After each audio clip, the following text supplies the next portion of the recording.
अस्सलामुअलैकुम, आप देख रहे हैं नजम सेठी शो। मैं हूं उज़मा खान रूमी और मेरे साथ मौजूद नजम सेठी साहब। अस्सलाम वालेकुम। सेठी साहब, परसों वज़ीर आज़म ने एक प्रेस कॉन्फ्रेंस की और जो इमरान खान पर हमला हुआ उस पर फुल कमीशन कोर्ट बनाने की पेशकश की। इमरान खान ने कल प्रेस कॉन्फ्रेंस की और इसका खैर मकदम किया, इसको वेलकम किया, लेकिन साथ ही 4 मुतालबात भी उन्होंने सामने रखे कि जुडिशल कमीशन अगर आपने बनाना है तो उसके सामने मेरे ये 4 मुतालबात हैं। वो 4 मुतालबात क्या हैं? शफाफ तहकीकात के लिए वज़ीर आज़म, वज़ीर दाखिला और जो इदारे के आला अफसर हैं उनको बरतरफ किया जाए, पहला मामला। दूसरा यह है कि अरशद शरीफ के मामले की तहकीकात की जाए। तीसरा, अमरीकी साइफर की तहकीकात की जाए। और चौथा, जो आज़म सवाती का मामला है इसकी तहकीकात की जाए। आज सुप्रीम कोर्ट ने भी ऑर्डर कर दिया कि 24 घंटे के अंदर अंदर इस मामले की FIR दर्ज की जाए। खान साहब, क्या आप क्या देखते हैं कि ये 4 मुतालबात जायज़ हैं और क्या इस्टेब्लिशमेंट और अदलिया इस पोजीशन में है कि इसको बग़ैर प्रेशर के इसको टेकअप कर सके? देखिए, खान साहब तो पॉलिटिक्स खेल रहे हैं और पॉलिटिक्स में हर चीज़ जायज़ होती है। कानून के मुताबिक हो या ना हो वो बात की बात होती है, पहले उसका एक प्रोपेगेंडा इम्पैक्ट होता है। खान साहब काफ़ी अरसे से टारगेट कर रहे हैं एक ISI के अफसर को। कभी उनको डर्टी हैरी कहते हैं, कभी उनको कहते हैं जब से इस्लामाबाद आए ये हुआ वो हुआ। फिर आज़म स्वाति साहब ने भी उनका नाम लेके उनके ऊपर अटैक किया। तो और ख़ान साहब ने भी नाम लेके, पहले नाम नहीं लेते थे, फिर नाम भी लेने शुरू कर दिए।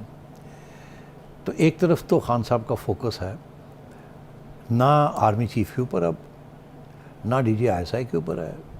ठीक, ये बड़ी इंटरेस्टिंग डेवलपमेंट है, क्योंकि पहले तो वो मिस्टर X और मिस्टर Y करके फिर उसके बाद डायरेक्ट भी उन्होंने बातें की कि जी DG ISI क्यों आए प्रेस कॉन्फ्रेंस करने, ये क्यों किया, एक सियासी बात की वगैरह। मगर इस किस्म की अटैक उन्होंने कभी नहीं की जिस किस्म की उन्होंने अब अटैक की है एक अफसर हैं ISI के, उनके ऊपर। अच्छा, सोशल मीडिया पे तो नाम भी ले रहे हैं, सब कुछ कर रहे हैं, मगर हम परहेज़ कर रहे हैं। दूसरी बात ये कि उन्होंने जब शहबाज शरीफ साहब का नाम ले लिया और राना साहब का नाम लिया, जाहिर है इनके ऊपर भी वो काफ़ी अरसे से अटैक कर रहे हैं। इस वक्त खान साहब के रास्ते में राना सनाउल्लाह खड़े हैं, उनके ऊपर तो काफ़ी अरसे से अटैक आ रही है। मगर जो शहबाज शरीफ साहब के ऊपर अटैक आई है और राना के ऊपर मिला के तीनों के ऊपर अटैक आई है, ये बहुत अहम है, क्योंकि इसके पीछे एक सोच है और मैं समझता हूँ इसके पीछे एक साजिश भी है। मैं आहिस्ता आहिस्ता आज आपको बताऊँगा साजिश क्या है, मगर फौरी तौर पे मैं सिर्फ ये आपसे कह सकता हूँ कि खान साहब फोकस करके एक सोच के तहत ये कर रहे हैं, मगर इसका क्या असर होगा या नहीं होगा वो आगे जाके देखने वाली बात है। खुद ही बना लिया कि जी शहबाज शरीफ साहब इन्वॉल्व हैं और राना साहब इस अटैक के ऊपर, और फिर ये कहना कि जी FIR आप करें और इनके नाम डालें आप। हालांकि एक शख्स है, उसने खुद आके तस्लीम किया है, कन्फेशन कर दी है, नज़र आ रहा है, उसने गोली भी चलाई है, सब कुछ पता चल गया है। तो कम अज़ कम FIR के अंदर अभी तक उनका नाम आना चाहिए था उस शख्स का कि उसने तस्लीम कर लिया। ये ज़रूर कहा जा सकता था कि इसके अलावा भी नामालूम लोग हो सकते हैं, इसके साथ ही अभी तक वहाँ तफ्तीश नहीं पहुँची, मगर एक शख्स है, उसने आके पब्लिक में एक्सेप्ट कर लिया और तस्वीरें भी हैं उसकी गोली चलाते हुए, तो FIR तो कट सकती थी। लेकिन इमरान खान इसका मुतालबा नहीं कर रहे, उस शख्स के खिलाफ FIR का मुतालबा नहीं कर रहे, और वो ये कह रहे हैं कि उनके पास ये 3 नाम लेकर वो कह रहे हैं कि मेरे पास पहले से इत्तलात थी इनके कि ये मेरे पर हमला करवा सकते हैं। अच्छा, तो चले हम समझते हैं कि अगर उनके पास इत्तलात थी मगर एविडेंस नहीं थी। इत्तलात तो आप भी दे सकती हैं, मैं भी दे सकता हूँ, कोई भी दे सकता है। मगर उन्होंने वहाँ भी एक बड़ी इंटरेस्टिंग बात की थी।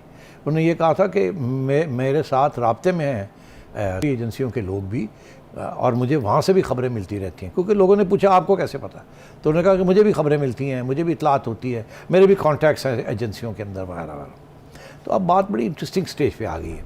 एक तरफ वो ये कहते हैं कि उन्हें पता था ये होने जा रहा है, अगर पता था तो क्यों फिर एक ट्रक के ऊपर एक पता था कि मेरे पे अटैक हो रही है तो क्यों गए वहाँ। तो पहली बात तो ये फिर खड़ी होती है, इसका जवाब नहीं है खान साहब के पास। दूसरी बात ये है कि अगर किसी ने उनको मारना था तो ये एक पिस्तौल के साथ 30 फुट के नीचे से ऊपर, उससे तो बंदा नहीं मरता। तो फिर ये कहना कि जी ये एक डाइवर्जन थी, एक्चुअली सामने से कोई फायरिंग हुई है, अगर सामने से होती तो मेरा ख्याल है 8-10 लोग तो वहीं मर जाते अगर ऑटोमेटिक क्लैशनकोव का फायर होता ऊपर से। तो मतलब है कि वो भी नहीं, और अगर होता भी तो फिर कहीं ना कहीं तो एम्प्टीज़ मिलती ना, जहाँ से भी किसी ने फायरिंग की है नज़र तो आता, कोई पता तो लगता।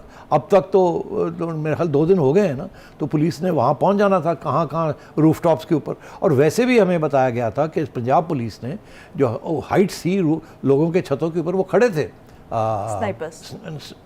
प्रोटेक्शन के लिए खान साहब की, तो कोई पता नहीं चल रहा। तो खान साहब के पास कहाँ से ये खबर आई, कैसे ये खबर आई, और उसके बावजूद, खबर के बावजूद जिसकी वो अहमियत दे रहे हैं अब, उसके बावजूद he went into the jaws of the dragon. और फिर वहाँ हुआ भी कुछ नहीं, 4 स्प्रिंटर्स उनकी टांगों पे लड़े लगे हैं, और 2 दिन के बाद वो अब तैयार हो गए हैं घर जाने के लिए। अच्छा, तो मैं ये समझता हूँ, और फिर उसके बाद उनके मेडिकल रिकॉर्ड्स भी जो हैं, जिन्ना अस्पताल वाले एक बात कह रहे हैं, शौकत खानम वाले दूसरी बात कह रहे हैं, मेडिकल लीगल भी नहीं कराया जा रहा।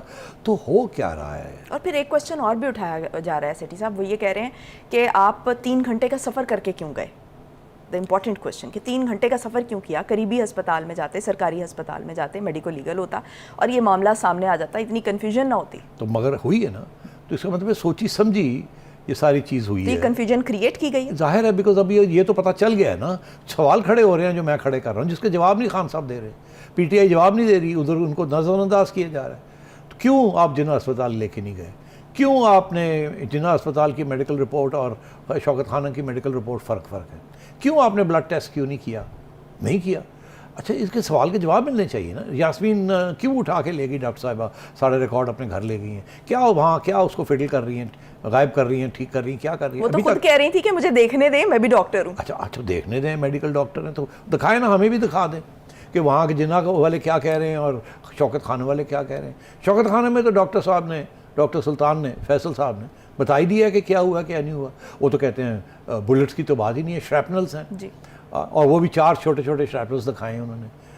तो मैं ये, और उधर से वो जिन्ना वाले से ये लिखवा लिया गया कि जी 2 बुलेट्स लगे हैं इधर, 2 इधर लगे हैं, 4 बुलेट्स। तो मतलब ये है कि बहुत से सवाल खड़े हो गए हैं। अगर सवाल खड़े हुए हैं उस बंदे के बारे में कि वो अकेला था, अकेला नहीं था, कौन था उसके साथ, कौन नहीं था, खान साहब ने अपने रवैये के साथ भी जो उन्होंने किया है उसके साथ भी बहुत से सवाल खान साहब के रवैये के ऊपर और उनके अमल के ऊपर खड़े हो गए, जिसका जवाब खान साहब नहीं दे रहे और पीटीआई वाले नहीं दे रहे। अच्छा, तो ये एक तरफ तो ये कन्फ्यूजन चल रही है। मैं अभी आके इस सब चीज़ों को इकट्ठा करूँगा कि ये क्यों हो रहा है ये सारा, मगर अभी मैं सिर्फ इस्टेब्लिश करना चाह रहा हूँ कि एक डिलिबरेटली एक कन्फ्यूजन हो गई है। कुछ ऐसी चीज़ें हुई हैं जिसका जवाब नहीं मिल रहा, और जवाब हमने हुकूमत से नहीं लेना, जवाब हमने या पंजाब की हुकूमत से लेना है, या पंजाब की पुलिस से लेना है, या खान साहब से लेना है, या खान साहब के डॉक्टर से लेना है। तो मतलब है खान साहब के इर्द गिर्द जो सारे इदारे हैं, ये लोग हैं, उनसे हमने जवाब लेना है, जो हमें जवाब मिल नहीं रहा। आगे आइए, खान साहब ने ये जो सारे डिमांड्स किए हैं, आपने अभी बताया, अपने सारे बयानिए इकट्ठे कर दिए हैं, बयानिए इकट्ठे कर दिए हैं। तो ये ऊपर से आपने मेरा ख्याल है ये भी कहा कि उन्होंने जुडिशल कमीशन में ये मुतालबा किया है कि जी FIR कटवाई जाए, ये क्यों नहीं कटी जा रही। तो अब बात यह है कि FIR में क्या लिखा जाएगा? क्या FIR खान साहब के कहने के ऊपर एक प्राइम मिनिस्टर, एक इदारे का, एजेंसी का आदमी और एक इंटीरियर मिनिस्टर, क्या कोई एविडेंस इतनी सी भी है कि उनका कोई रोल है इसमें? और अगर नहीं तो जिसका रोल है, जो कि ख़ुद तस्लीम कर रहा है, तो फिर FIR काट दी जाए, ये लिख दिया जाए कि जी ये बंदा है, ये पकड़ा गया है, इसका नज़र भी आ गया। तो अभी तो मुलाकात भी चल रही थी शाम में इमरान खान की और परवेज़ इलाही की, इसी सिलसिले में मुलाकात चल रही थी। तो इसके अंदर की खबर क्या है, क्या कुछ सेटलमेंट हुई है? मैं इसी को रैप अप करता हूँ। अब बात यह है कि तो FIR तो अब सुप्रीम कोर्ट ने, मैंने सुना है कि कह दिया है IG साहब को कि आप FIR क्यों नहीं काटते 24 घंटे के अंदर। 24 घंटे, अभी 90 घंटे हो गए, आपने अभी तक काटी क्यों नहीं? उन्होंने आगे से जवाब दिया कि पंजाब हुकूमत जो है, चीफ मिनिस्टर साहब ने हमें रोका हुआ है, कुछ मसले हैं, ऐसे ही कहा है ना कुछ। उन्होंने कहा नहीं, कोई नहीं, आप खुद करें, ज़रूरी है कि कोई आके करे सिटीज़न, आप पुलिस खुद FIR काट सकती है, तो आप जाएं और जाके काट के लाएं और अगले दिन मुझे आगे रिपोर्ट करें। ये उन्होंने नहीं कहा कि किसके ख़िलाफ़ काटें, उन्होंने कहा जाएं काटें। अब जिसे कहते हैं ना, सुप्रीम कोर्ट ने गेंद उनके हाथ में आया, खान साहब ने फेंक दिया उनके हाथ में और कहा गोल करो। सुप्रीम कोर्ट ने देखा गेंद तो बड़ा गर्म है, सुप्रीम कोर्ट ने करके IG ये फट तू गेंद, तो जाके गोल ही पा। ठीक, IG साहब वो गेंद लेके भाग गए घर।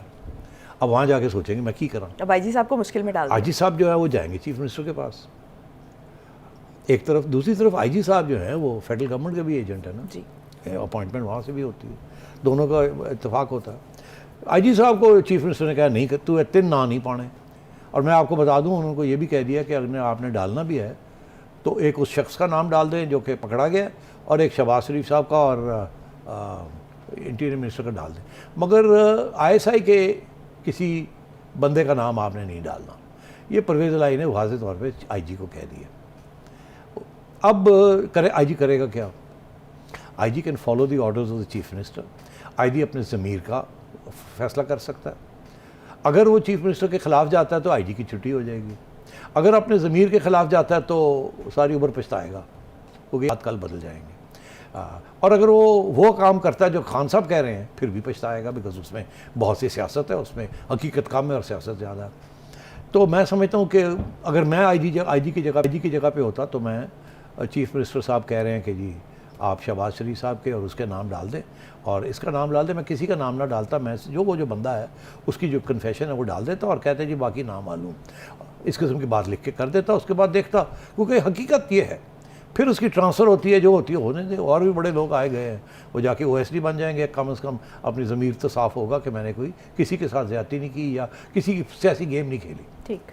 मगर अब आइए बात की कि परवेज़ इलाही साहब की मीटिंग हुई है इमरान खान के साथ, जिसकी बड़ी धूम पड़ी हुई है। आप मुझे पूछिए वहाँ क्या, मैं आपको चिड़िया की खबर बता देता हूँ। खान साहब ने कहा डालें तीनों के नाम, परवेज़ इलाही ने कहा कि मैं नहीं डाल सकता। उन्होंने कहा डालो, उन्होंने कहा जी मैं पहले दो के डाल देता हूँ, तीसरे का मैं नहीं डालूंगा। और फिर परवेज़ इलाही साहब ने मेरी चिड़िया के मुताबिक ये कहा है, अगर आपको मेरी ये नहीं तस्लीम नहीं मानते आप, तो मैं हट जाता हूँ रास्ते में से, मैं रिज़ाइन कर देता हूँ, आप किसी और को चीफ मिनिस्टर बना दें, तो उससे काम करवा लें हम। तो अब खान साहब को ये सोचना है कि क्या वो परवेज़ इलाही साहब का चैलेंज एक्सेप्ट करेंगे या पीछे हट जाएंगे। और परवेज़ इलाही साहब को ये सोचना है क्या वो आगे बढ़ेंगे खान साहब के साथ, या वो इस्तीफ़ा दे के अलग हो जाएंगे, या दोनों पीछे हट जाएंगे और कुछ भी नहीं होगा, वो भी बैठे रहेंगे, खान साहब भी अपने रोते पीटते रहेंगे, FIR कट जाएगी, मगर उस ISI के ऑफिशियल का नाम नहीं आएगा। सही। तो यहाँ जाके बात खड़ी हुई है। मगर खान साहब को भी सोचना है ना, परवेज़ इलाही साहब इन हालात में अलग होने का ये मतलब नहीं है कि जी मैं बस घर जाके बह गया। इसका ये मतलब है कि फिर मैं अपने 10 लोग कहीं और ले जाऊंगा। आप अपना चीफ मिनिस्टर इलेक्ट नहीं करवा सकेंगे, तो फिर पंजाब का तो पांसा पलट जाएगा फिर इस तरह। बिल्कुल। तो उसके साथ और भी कॉम्प्लिकेशंस हो सकती हैं। मार्च इस वक्त डिपेंड करती है ना कि इनको फ्री पैसेज मिले, सेफ पैसेज मिले पंजाब हुकूमत से, इनको रुकावट ना कोई हो, सहूलत मिल जाए, रुकावट ना हो, जो कि हो रहा है, सहूलत मिल रही है। तो फिर अगर परवेज़ इलाही साहब पलट जाते हैं, वो उधर चले जाते हैं, तो फिर ये पंजाब हुकूमत की सपोर्ट तो खान साहब को नहीं मिलेगी। तो ये बड़े कॉम्प्लिकेटेड। पीडीएम भी कहीं ये वेट कर रही है कि पीडीएम तो खैर इस वक्त देख सारा ये सारी चीज़ों में पीडीएम इन्वॉल्व ही नहीं है। ये सारा खान साहब उनके साथी पंजाब हुकूमत में और उनके सपोर्टर्स, ये गेम जो है ना ये इधर घूम रही है।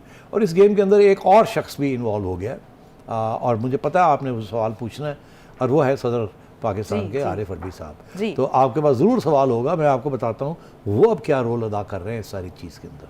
ठीक है सेठी साहब, ये सदर के साथ जो सदर को ख़त लिखा है इमरान खान साहब ने, इस पर हम बात करेंगे। एक ब्रेक लेने का कहा जा रहा है, ब्रेक से वापस आएंगे और फिर इसी टॉपिक पर बात करेंगे। Stay tuned.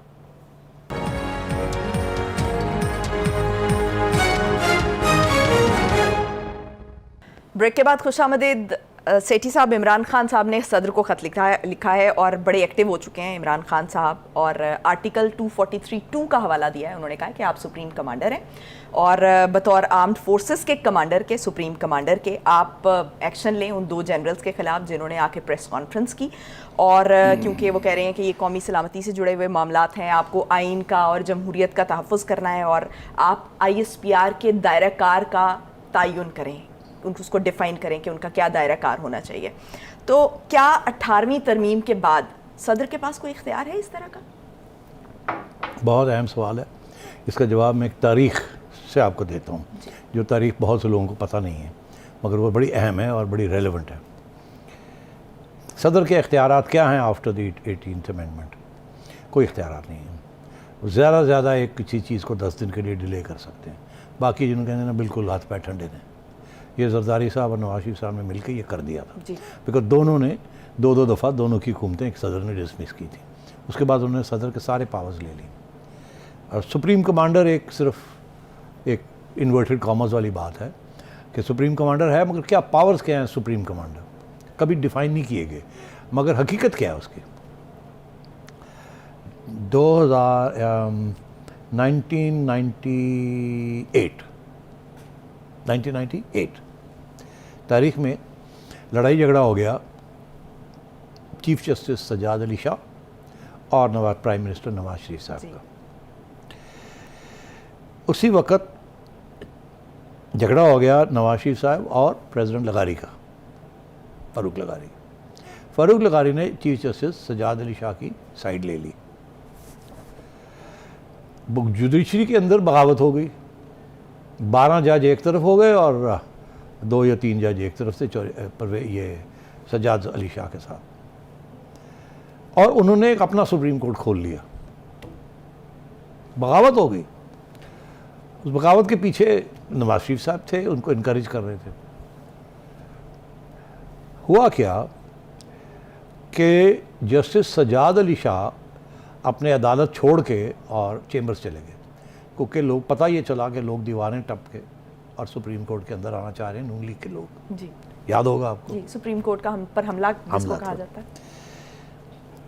उसके बाद उन्होंने सदर लगारी से मशवरा किया और दोनों ने ये फैसला किया कि सज्जाद अली शाह प्रेसिडेंट को, सुप्रीम कमांडर और चीफ ऑफ आर्मी स्टाफ को एक ख़त लिखेंगे कि मेरी हिफाजत के लिए मुझे आर्मी दी जाए to protect me, because government जो है वो मुझे हरास कर रही है और मैं पुलिस में, मेरे पास आई डोंट ट्रस्ट देम उनके हाथ। तो आर्मी जो है इन्होंने ख़त लिखा फ़ारूक लगारी को कि आप कहें, क्योंकि यूएस सुप्रीम कमांडर चीफ को, आर्मी चीफ को, कि आप मुझे हिफाजत करें 30-40 रेंजर्स या 30-40 कमांडोज सुप्रीम कोर्ट की हिफाजत के लिए आप मुझे भेज दें। तो जनरल जहांगीर रावत ने क्या किया, उन्होंने कहा हाँ आप सही कहते हैं, यूएस सुप्रीम कमांडर, मगर आर्मी डिफेंस मिनिस्ट्री के नीचे आती है। आर्मी आपके नीचे नहीं आती, डिफेंस मिनिस्ट्री के नीचे आती है, और डिफेंस मिनिस्ट्री प्राइम मिनिस्टर के नीचे आती है। तो हमने आपकी रिक्वेस्ट जो है वो फॉरवर्ड कर दी है टू डिफेंस मिनिस्ट्री कि आपकी तरफ से ये ऑर्डर आया है, हम आपका ऑर्डर की इंतज़ार कर रहे हैं, क्या करेंगे आपके लिए। यानी डायरेक्ट आप ऑर्डर कर ही नहीं सकते। तो डिफेंस मिनिस्ट्री ने कहा कागज़ फाड़ के वो सुटता। नवाज शरीफ की डिफेंस मिनिस्ट्री थी। और फिर ये मसला बना कि अब अगर हिफाजत फ़ौज नहीं कर सकती चीफ जस्टिस ऑफ पाकिस्तान की, इसके बावजूद कि प्रेसिडेंट ऑफ पाकिस्तान उनको कह रहा है कि इनकी हिफाजत करें, इन्हें ख़तरा है सियासी तौर पे नहीं फिज़िकली, और वो कह रहे हैं कि हम पहले इजाज़त लेंगे डिफेंस मिनिस्ट्री से, सेक्रेटरी डिफेंस से, मतलब गवर्नमेंट ऑफ पाकिस्तान से, और गवर्नमेंट ऑफ पाकिस्तान ने ना कर दी है। So that's the end of the matter, हम नहीं आपकी हेल्प कर सकते। उसके बाद क्या हुआ कि सज्जाद अली शाह को रिज़ाइन करना पड़ा, और अगला कदम ये था कि प्रेसिडेंट लगारी को रिज़ाइन करना पड़ा जी, क्योंकि दोनों के ऑर्डर्स नहीं माने आर्मी इस्टेब्लिशमेंट ने। ठीक, अब सूरत हाल में आपको ये इसलिए बताया है कि कानूनी तौर पे फ़ौज under the ministry of defence आती है, प्रेसिडेंट ऑफ पाकिस्तान का कोई रोल ही नहीं है। उस वक्त लगारी साहब का कोई रोल नहीं था, उनसे भी छीन लिया गया था सारा पावर, और ये वही है जो उनके पास पावर नहीं था, आज इस प्रेसिडेंट के पास भी कोई पावर नहीं है। तो खान साहब को भी पता है, वकला हजरात को भी पता है, इस्टेब्लिशमेंट को भी पता है, गवर्नमेंट को भी पता है, सबको पता है कि आरिफ अलवी कुछ नहीं कर सकता, मगर इसकी प्रोपेगेंडा वैल्यू बहुत है। ठीक, क्योंकि खान साहब ने पहले सुप्रीम कोर्ट में इसी किस्म की बात कही है, अब उन्होंने वही बात, उसी की कोर इश्यू को प्रेसिडेंट के आगे एक और तरीके के साथ ऐसे इंप्रेशन देने की कोशिश की है कि ये भी मैंने आईनी बात की है, आर्टिकल 240 समथिंग वो जो कोर्ट किया है, लोग पढ़ के देखें ना, उसमें कुछ भी नहीं है। तो बात ये है कि खान साहब सुप्रीम कोर्ट की तरफ भी तवज्जो दे रहे हैं, वहाँ भी कह रहे हैं कि ये करें प्रोपेगेंडा, उधर प्रेसिडेंट को भी कह रहे हैं करें, उधर चीफ मिनिस्टर को भी कह रहे हैं करें, और इसके साथ साथ इमरान खान साहब ने पहले दिन ये कहा कि लॉन्ग मार्च मैं बाद में डेट दूंगा, याद है आपको? जी बिल्कुल याद है। फिर उन्होंने कहा कि जी शहरों के अंदर एहतजाज करें, वो ख़ास नहीं हुए एहतजाज। फिर उन्होंने फिर कॉल दी और असद उमर ने और उनके जो पीटीआई के विप हैं उन्होंने सब लोगों को कहा निकलो निकलो निकलो, ट्रैफिक लाइट्स बंद करो, ये करो वो करो। ये कल की बात है। जी आज की सूरत हाल ये है कि खान साहब ने फिर एक यू टर्न ले लिया है। हमें यह पता चला है कि खान साहब ने ये अनाउंस किया है कि लॉन्ग मार्च जो है, पहले उन्होंने कहा था बुध के रोज़, ट्यूसडे के रोज़, कल के दिन ट्यूसडे को होगी। फिर ये अनाउंस अभी हुआ है कि नहीं, जुमेरात के दिन हम चलेंगे, 10 दिन लगाएंगे और खान साहब जो हैं वो पिंडी में जाके करके हेलीकॉप्टर के ज़रिए वहाँ आके इसको ज्वाइन करेंगे। ठीक। मैं काफ़ी अरसे से कह रहा हूँ और आपके प्रोग्राम पे मैंने कहा है, ये लॉन्ग और मार्च नहीं है, ये लॉन्ग वॉक है। ये इसका मकसद ये नहीं है कि फौरी तौर पे इस्लामाबाद में पहुंचा जाए। खान साहब और भी चीज़ें साथ साथ कर रहे हैं और देख रहे हैं कि किस वक्त कहाँ जाके क्या करना है। और लॉन्ग मार्च का एक तलवार है जो घुमा रहे हैं, जैसे वो ख़त घुमाते थे इस तरीके के साथ लॉन्ग मार्च की तलवार घुमा रहे हैं, उसको शार्पन कर रहे हैं ताकि लोग तैयार रहें। हर वक्त ये कि तैयार रहें बाहर निकलें, मैं अभी कॉल दे रहा हूँ, अभी ये कर रहा हूँ। अब फिर हल्का सा उन्होंने स्टार्ट ले लिया, वॉक करो। बड़े एक्टिव हो गए हैं अभी।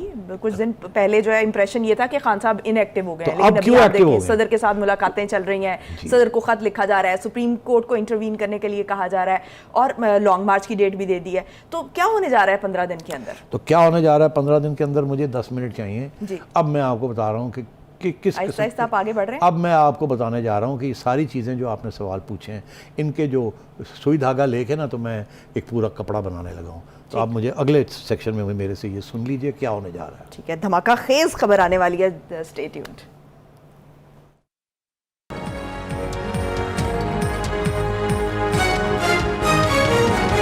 ब्रेक के बाद खुशामदीद। सेठी साहब, मुझसे तो इंतजार नहीं हो रहा, धमाका खेज खबर सुना दें आप।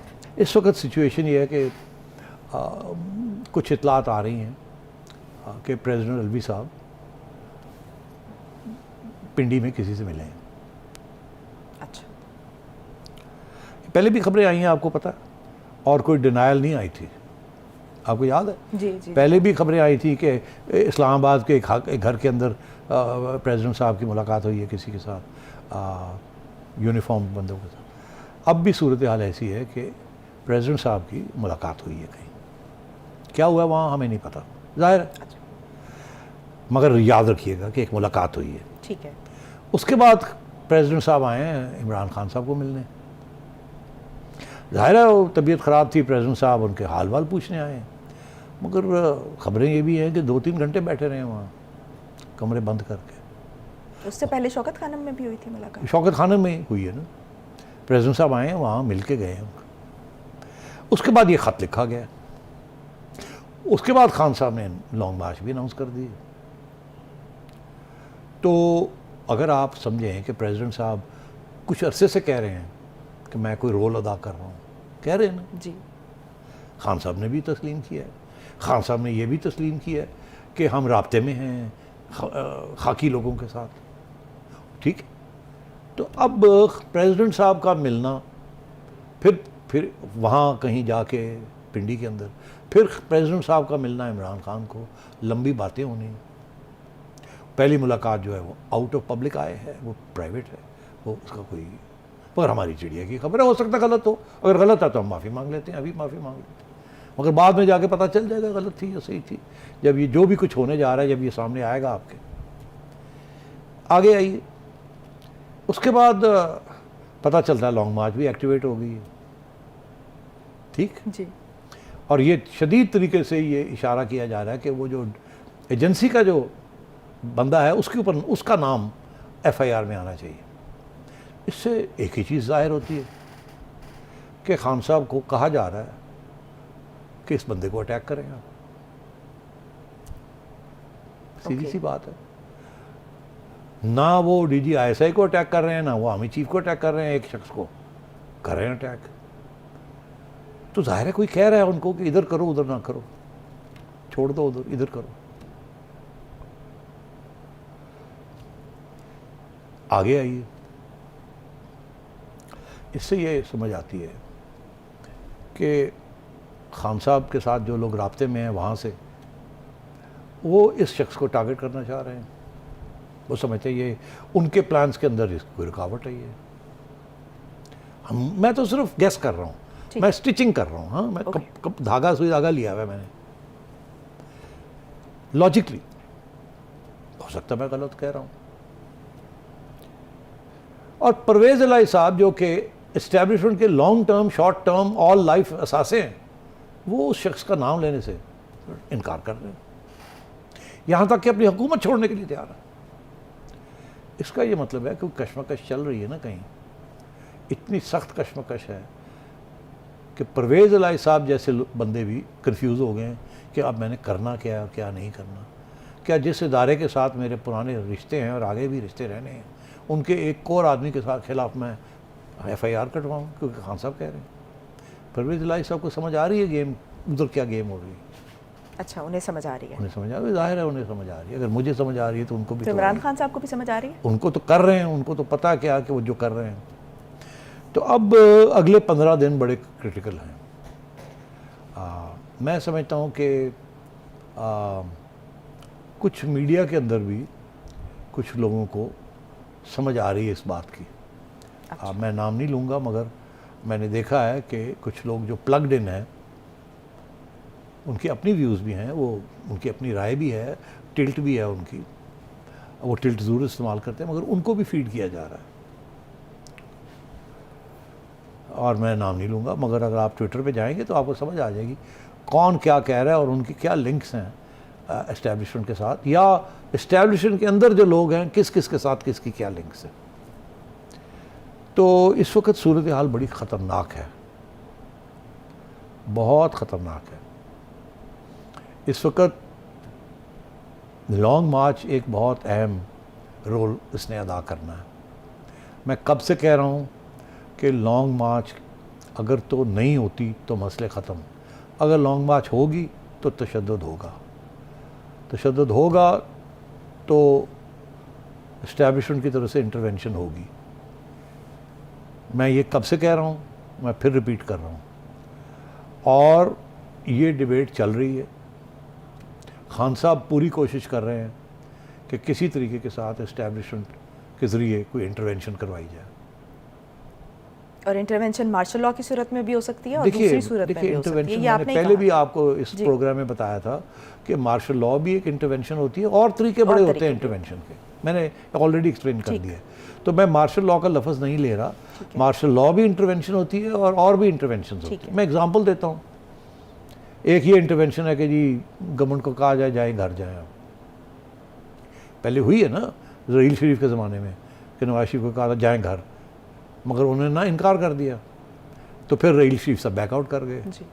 इंटरवेंशन ये हो सकती है, खून खराबा हो रहा है, इमरान रुक नहीं रहा है, हम अपनी फ़ौज को इजाज़त नहीं देंगे रेंजर्स को कि वो इनकी या कुछ करें, तो फिर जाहिर है गवर्नमेंट तो फारग हो जाएगी, खान साहब पहुँच जाएंगे, टूट फूट शुरू हो जाएगी। तो उस वक्त फिर इंटरवेंशन हो जाएगी कि जी दोनों को लड़ाई झगड़े ख़त्म किए जाए, पुलिस की ऐसी तैसी हो जाएगी, खान साहब के लोग, और बीच में कोई आके ठाठू भी कर देगा, जैसे ये हुआ है, ये exactly. ये भी हुआ है ना ठाठू, तो और ठाठू हो जाएगी, तो फिर क्या होगा। तो मैं ये इसलिए कह रहा हूँ कि इस वक्त सिचुएशन बड़ी नाजुक है। अभी भी बहुत से मामले आए हैं। मैं इशारा करूँगा कि अभी तक एक नए आर्मी चीफ़ की अपॉइंटमेंट नहीं हुई, नई अनाउंसमेंट हुई। ये नाजरीन को सोचना चाहिए क्यों नहीं हो रही। क्या कोई दबाव है गवर्नमेंट के ऊपर कि आपने नहीं करनी, या कोई दबाव है कि आपने फ़लाने की करनी है, या गवर्नमेंट के ऊपर दबाव है कि फ़लाने की नहीं करनी, ठीक, और या ये है कि अभी नहीं करनी, जब वक्त आएगा तो हम बताएंगे कब करनी है और किसकी करनी है, और गवर्नमेंट के ख्याल शायद उनसे इत्तेफाक में नहीं है। तो ये सारी बातें अगले 15 दिन में तय हो जाएंगी, और या तो गड़बड़ होगी, और गड़बड़ के साथ इस गवर्नमेंट का सर्वाइवल मुश्किल है। और उसके बाद क्या होगा मैं नहीं कह सकता, मगर मैंने इशारे पहले भी किए हैं, इससे ज़्यादा मैं बात नहीं करना चाहूँगा। मैं समझता हूँ अगले 2-3 दिनों में कुछ मीटिंग्स होंगी। अच्छा, आपको पता चल जाएगा, ये नहीं पता चलेगा वहाँ बात क्या हुई, मगर आप समझ जाएंगे कि मैंने जो इशारा किया था कि मीटिंग्स किस किस्म की होंगी, उसके अंदर क्या डिस्कस होगा वो बात की बात है, मगर शायद इस किस्म की चीज़ें डिस्कस होंगी वहाँ। और मेरा ख्याल है शहबाज शरीफ साहब को वापस आ जाना चाहिए। यहाँ की सूरत हाल जो है बहुत रैपिडली अब डेवलप करेगी और अगले 10-15 दिन में आप तवक्को करें कि कोई इंटरेस्टिंग डेवलपमेंट्स होंगी। मैं इंटरेस्टिंग कह रहा हूँ, अल्लाह करे इंटरेस्टिंग ही हो, इससे ज़्यादा ना हो। और मगर खान साहब तुले हुए हैं, खान साहब के लोग तुले हुए हैं, वो तब्दीली चाहते हैं। अब अगर खान साहब को तब्दीली मिल गई, मैं आपको आज लिख के गारंटी देता हूँ कि जिस किस्म की तब्दीली खान साहब समझ रहे हैं उस तब्दीली के साथ आएगी, ऐसे नहीं होगा वो सारी। और अगर ये लोग समझ रहे हैं कि ये प्रेशर जो डाल रहे हैं खान साहब या जिनके ज़रिए प्रेशर डलवाया जा रहा है, उस तब्दीली के साथ सिविल सुप्रीमेसी का मामला हल हो जाएगा, इसके बिल्कुल बरक्स होगा। ये मैं आपको आज कह रहा हूँ, इसको नोट करके रखिएगा। ये सिविल सुप्रीमेसी की जंग नहीं है, ये कुछ और हो रहा है। और मैं समझता हूँ कि खान साहब को चलाया जा रहा है और गवर्नमेंट बेबस है, कमज़ोर है और खौफज़दा है। और ये महीना बड़ा क्रिटिकल है, क्या होगा और क्या नहीं होगा, इससे ज़्यादा मेरा ख्याल बात करना मुनासिब नहीं है। ये ज़रूर मैं कहूँगा कि अगर तो सिविल सुप्रीमेसी की बात है तो फिर ये गवर्नमेंट सर्वाइव कर जाएगी, एक नई चीफ़ की अपॉइंटमेंट हो जाएगी और इलेक्शंस जो हैं वो अगले साल जून जुलाई में हो जाएंगे। कुछ थोड़ी बहुत वहाँ लेन देन हो जाएगी, कॉम्प्रोमाइज़ हो जाएगी। मगर इसमें मेरे ज़हन में बिल्कुल कोई शक नहीं है कि प्रेशर आने वाला है गवर्नमेंट के ऊपर और बड़ा सख्त प्रेशर आने वाला है। और ये कैसे डील करते हैं इसको, और क्या ये हैंडल कर पाएंगे, ये इंपॉर्टेंट क्वेश्चन होगा। ठीक, अगले 15 दिन जो है वो बहुत अहम बताए जा रहे हैं और ये कहा जा रहा है कि अगले 15 दिन के अंदर ही डिसाइड हो जाएगा कि ये जो क्रिटिकल जंक्चर है, इस मोड़ पर हम क्या फ़ैसला लेंगे और कौन सी समत का तयन करेंगे, वो सही होगा या गलत होगा मुल्की मामलात में। सेठी साहब बहुत शुक्रिया, प्रोग्राम से मुझे दीजिए इजाज़त। पाकिस्तान की हमेशा पाइंदगी की दुआ के साथ अल्लाह हाफ़िज़ नासिर।